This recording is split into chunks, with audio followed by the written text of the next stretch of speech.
HipaaChat. Well, everyone loves to use FaceTime or Skype for telemedicine, but you can't because they're not HIPAA compliant. And let me tell you the story of how we founded the company. My sister here is an ophthalmologist. She takes call at 5 hospitals and she has a patient clinic that's private. So how does she actually manage all that? Well, she used to just use FaceTime. She would use text messaging. She would send photos. And so basically, a patient may come in with something wrong with their eyeball, and she would ask the ED doctor to just take a photo, send it to her. If she needs to do a further consult, they would do a FaceTime video call. The great thing about it was that everyone was happy. She got to work very efficiently and quickly. The ED doctor got a quick triage. They got orders started immediately. They could sometimes do referrals and transfers. And of course, the patient was happy because the patient didn't have to wait 6 hours until the ophthalmologist came in to see him. Sounds good, right? Well, the problem is that I saw her doing this one day, and I said, Rania, you can't do that. It's a $50,000 fine. It's not HIPAA compliant. But I'll write you software that is. So me and my team, we're all Microsoft engineers, and we set out to basically make the same thing that you're doing on your phones every day. So HipaaChat works just like text messaging on the iPhone. It works just like sending a photo, and it works just like FaceTime. So if you can use this, you can use HipaaChat.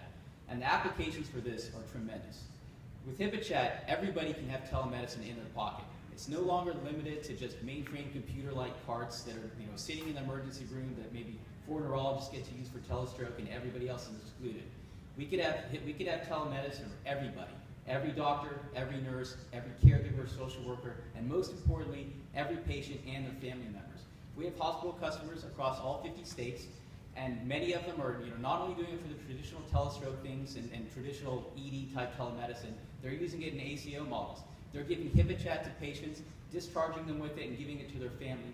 The discharge instructions can all go in HipaaChat. You can have group messages where the family is part of the care team now.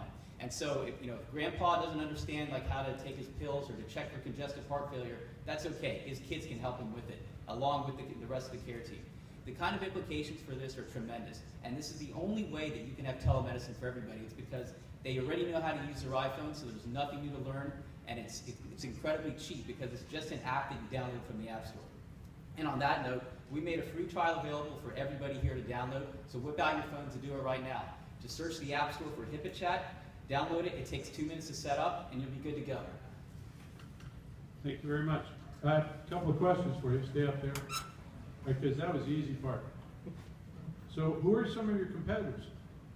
We actually have nobody who's combined the entire solution all in one thing. We are the only ones who've actually cloned the FaceTime experience and made that HIPAA compliant. We send photos as well. We have a walkie-talkie because when you're sending text messages, sometimes autocomplete messes that up. But a walkie-talkie, you just talk and they hear you. It's just like when we were kids. It's like push to talk. Nobody has this whole solution all rolled into one and all working on the iPhone and Android. We have, you would not believe how hard it is to get an iPhone to talk to an Android, especially with a video call. We've done it. How does it compare to WebRTC?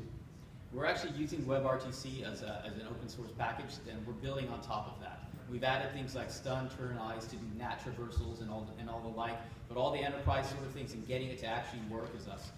All right. Acronym alert. Okay, so he just jumped into the WebRTC world. So how many other WebRTC experts do we have in the room? Okay, there's 2 of us besides you and I and him. So I'm just going to share with you what he was talking about. So WebRTC, the way it communicates is point-to-point, which is fabulous for an application like yours.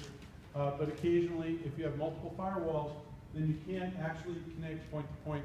You have to go through what's called a turn server, where it moves the media and just relays it back from the server. So you're running the turn server as well? Yep. So we can basically we can do it 2 ways. We can do peer-to-peer, which I don't know how people I think here don't really care how it works. The fact is it does work. But to go through firewalls, we can do a relay through our server, and it's basically running a stun or turn server. Okay, thank you very much. Thank you.